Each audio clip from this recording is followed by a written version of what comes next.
The alarm cut through my sleep like a blade of ice water. Red light pulsed across the ceiling of my bunk, and before my eyes were even fully open, my boots were already on the floor. Corporal Elena Voss, report to the command deck immediately. This is not a drill. I ran through the narrow corridor of the Corvette steadfast, my heart pounding faster than my footsteps. Around me, other soldiers spilled out of their quarters, half-dressed, fully alert. Something big was happening. You could feel it in the air, the way the whole ship seemed to hold its breath. On the command deck, Captain Dara Okafor stood in front of the main screen, his jaw tight, his eyes fixed on a single flashing dot in the middle of a star chart. The room was silent, except for the low hum of the engines and the soft beeping of incoming data. 3 hours ago, a civilian transport called the Meridian's Hope sent out a distress signal, Okafor said, his voice steady but heavy. 91 colonists on board. By the time our long-range sensors picked it up, the signal had already gone dark. Nobody spoke. We all knew what a dark signal meant. A recovery drone reached the wreck 2 hours ago, he continued. 90 colonists were found dead, but one survivor was located. A child, 6 years old. Her name is Mira. The room shifted. I felt it in my own chest, a tightening, a fire lighting somewhere deep inside. She is not on the wreck anymore, Okafor said. The Croth took her. Nobody needed an explanation of what that meant. The Croth were raiders who prowled the outer trade routes, selling anything that could be sold, including people. A living human child would fetch an enormous price on their markets. And once the Croth vanished into the fringe, the unmapped, lawless edge of known space, nothing ever came back from following them. Command has authorized a single mission, Okafor said. Voluntary only. No one will think less of you if you choose to stay behind. The odds of success have been calculated at less than 5%. He looked around the room, at each of our faces, waiting. I raised my hand first. Within 2 seconds, every hand in that room was raised beside mine. Okafor did not smile, but something in his eyes softened for just a moment. Then get ready, he said. We leave in 20 minutes. We launched with 2 corvettes, the Steadfast and the Halfway Promise, both stripped down and refitted for stealth, their hulls painted with a dark coating that swallowed light and sensor pings alike. I sat in the gunner's chair of the Steadfast, running diagnostics on the forward cannons while Lucas Bright, our young navigator, plotted a course based on the faint chemical trail left behind by the Croth's jump drive. It is not a perfect trail, Lucas admitted, his fingers flying across the console. Jump residue fades fast. If we lose it, we lose them. Then we better not lose it, said Nadia Kessler, our combat medic, strapping into the seat beside me. She had a calm voice, the kind of voice that made chaos feel smaller. We flew for 6 days straight, following a trail invisible to the naked eye, hopping from one flare of residual energy to the next like stepping stones across a black river. Sleep came in short, uneasy bursts. Meals were eaten standing up, between system checks. Nobody complained. Somewhere out there, a 6-year-old girl was alone among strangers who saw her only as cargo. On the 3rd day, we lost contact with Earth Command.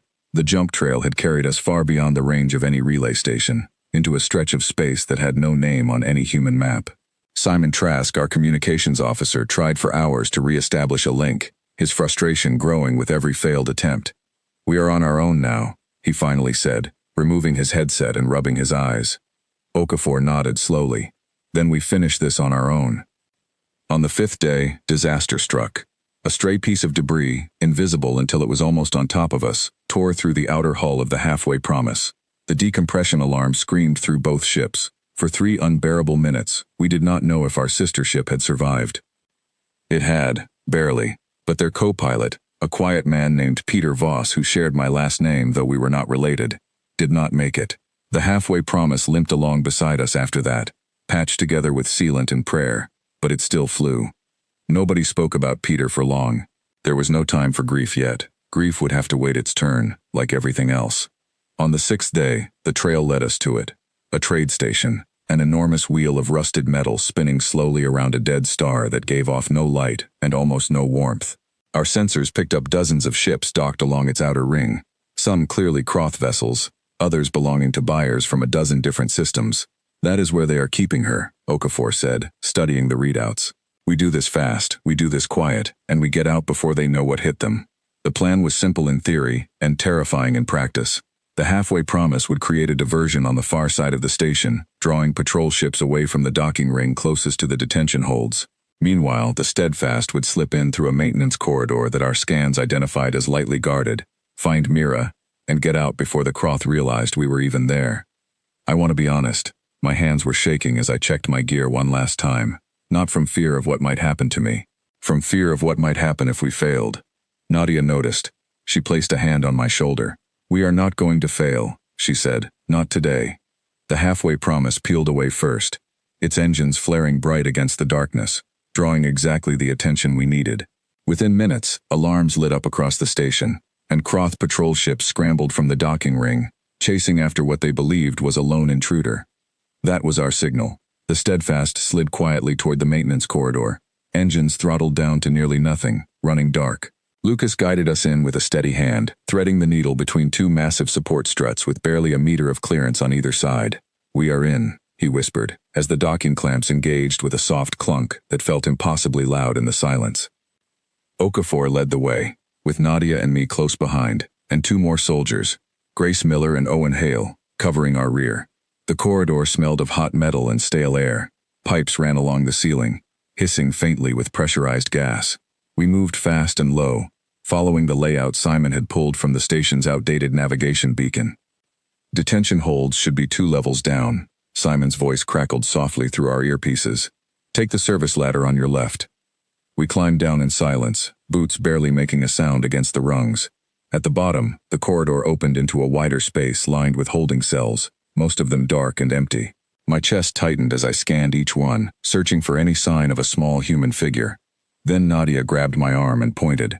In the farthest cell, curled up on a thin metal bench, was a little girl with tangled brown hair and knees pulled up to her chest.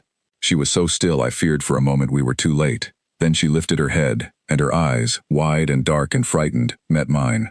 "Mira," Okafor said softly, kneeling down at the cell door. "My name is Dara. We are here to take you home."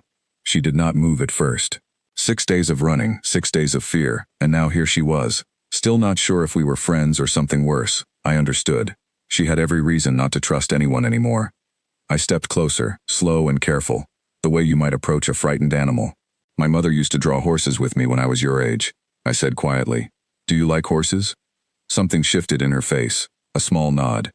"Then let us get you somewhere safe, and you can draw me one," I said, holding out my hand. She reached through the bars and took it. Owen made quick work of the cell's lock while Grace kept watch down the corridor. The moment the door swung open, Mira practically fell into my arms, and I lifted her up, feeling how impossibly light she was, how tightly her small fingers gripped the fabric of my jacket. "We are leaving," Okafor said into his comm. "All units, converge on extraction point." That is when everything went wrong. An alarm, different from the one drawing the patrol ships away, began to blare through the station, a deep, pulsing tone that echoed through every corridor. Someone had found the broken lock, or noticed the missing cell, or simply gotten lucky. However it happened, the Croth now knew we were here. "Move," Okafor barked, and we ran. Boots pounded against metal decking as we sprinted back toward the maintenance corridor. Behind us, I could hear voices shouting in a language none of us understood, and the heavy clang of doors sealing shut along our escape route. Simon's voice crackled urgently in our ears. "They are closing the corridor ahead of you. You need another way out." "Options," Okafor demanded, still running. "There is a cargo lift 2 corridors over," Simon replied. "It leads to the outer ring, close to where the Steadfast is docked. It is your only chance." We changed direction without slowing down. I held Mira close against my chest, shielding her head with one arm as we rounded a sharp corner.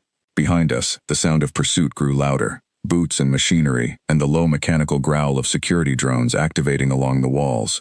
The cargo lift came into view, a wide metal platform surrounded by a cage door. Grace reached it first and hauled the door open, waving us through. Owen was last, firing a stun charge behind him to slow down whatever was closing in, before diving through just as the cage door slammed shut and the lift began to rise. For a moment, we all just breathed. Mira had buried her face against my shoulder, and I could feel her small body trembling. I held her tighter and whispered that we were almost there, almost home. The lift stopped at the outer ring, and we burst out into a wide docking bay. The Steadfast was still there, engines already warming from Lucas's remote startup sequence, its boarding ramp lowered and waiting.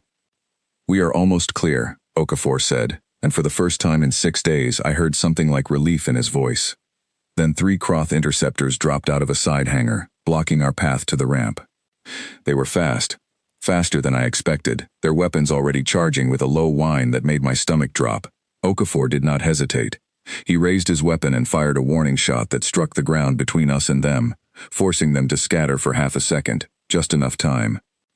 "Go," he shouted at me. "Get her aboard. We will hold them." I did not argue. I ran, Mira's arms wrapped tightly around my neck, her small voice whispering something I could not quite hear over the chaos, but I understood it anyway. She was scared, and she was holding on, and she trusted me to get her through this.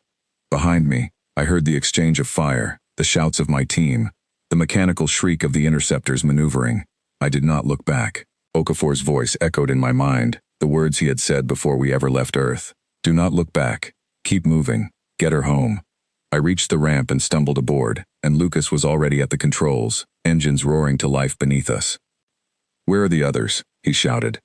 "Coming," I said, though I was not certain that was true.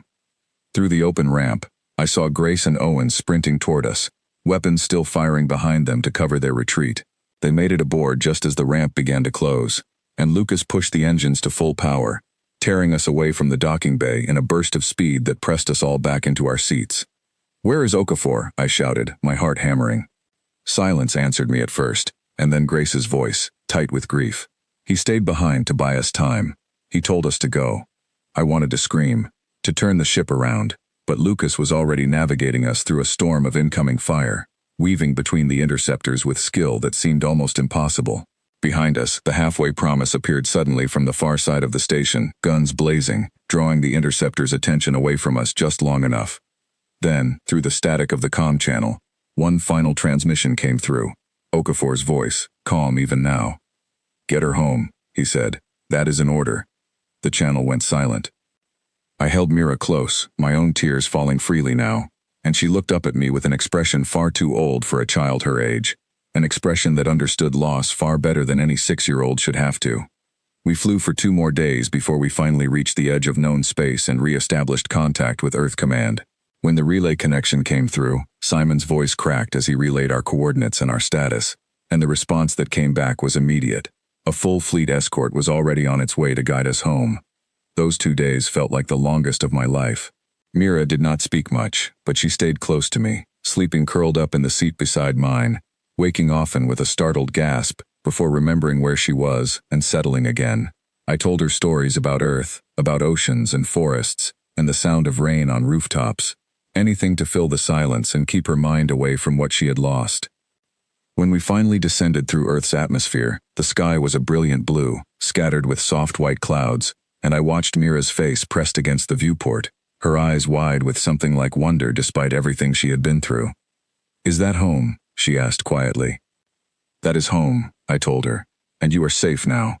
The landing bay was crowded when we touched down, more people than I expected, medical teams and command officers, and, standing a little apart from the rest, a woman who I would later learn was Mira's aunt, the only family she had left.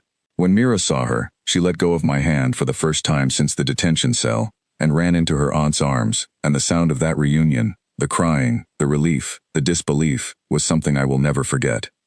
We held a memorial 3 weeks later, for Dara Okafor and Peter Voss, the 2 men who did not come home from that mission. Their names were added to a wall at Earth Fleet Command alongside thousands of others who had given everything for people they had never met. I stood in front of that wall for a long time that day, thinking about the 4% chance we had been given and how none of us had hesitated for even a second. Some people, when they heard the story afterward, questioned whether it had been worth it. 2 ships damaged beyond easy repair, 2 lives lost, all for a single child who held no strategic value, no political importance, nothing but her own small existence. I heard whispers, even from officers within our own command, wondering if the mission should have been authorized at all. I never had a good answer for them, not in the way they wanted. I only had the memory of a small hand reaching through cell bars to take mine, and the sound of a little girl asking if the sky above Earth meant she was finally safe. Years passed. Mira grew up under her aunt's care, and I made sure to visit whenever my postings allowed it. She grew into a curious, thoughtful young woman, fascinated by the stars despite everything they had once taken from her, and eventually chose to study the life that existed among them, determined to understand rather than fear the vastness of space. She kept drawing horses, just as she had promised, filling notebook after notebook with sketches she would send me whenever a new one was finished. And every year, on the anniversary of the day we brought her home, she sent a message to Okafor's family, thanking them for a father she had never had the chance to meet, but whose sacrifice had given her every year of life that followed. I have spoken since then to representatives from other worlds, other civilizations far older and more advanced than our own, and many of them struggle to understand what we did that day. Some call it reckless, some call it an inefficient use of resources, a miscalculation that no rational species would ever approve. They do not understand why an entire fleet would risk so much for a single child with no power, no title, no strategic importance. I used to try to explain it to them using logic, using numbers, using the same language they preferred. But eventually, I stopped trying to make it make sense to anyone who needed convincing. I simply told them what I knew to be true. Every life matters enough to risk everything for. Every child deserves someone willing to run into danger for them, without asking what it will cost. That is not a flaw in how we calculate the value of a life. That is the entire answer to the question of who we choose to be. I think of Okafor often, of the calm way he led us through 6 days of uncertainty, of the final order he gave to a team he would never see again. I think of Peter, whose name I carried without ever truly knowing him, but whose sacrifice bought us the time we needed. I think of Mira, grown now, still safe, still drawing, still here because a group of ordinary people decided that a 4% chance was still a chance worth taking. Earth never forgot what happened on that rusted station spinning slowly around a dead star, and as long as I am alive to tell it, neither will I.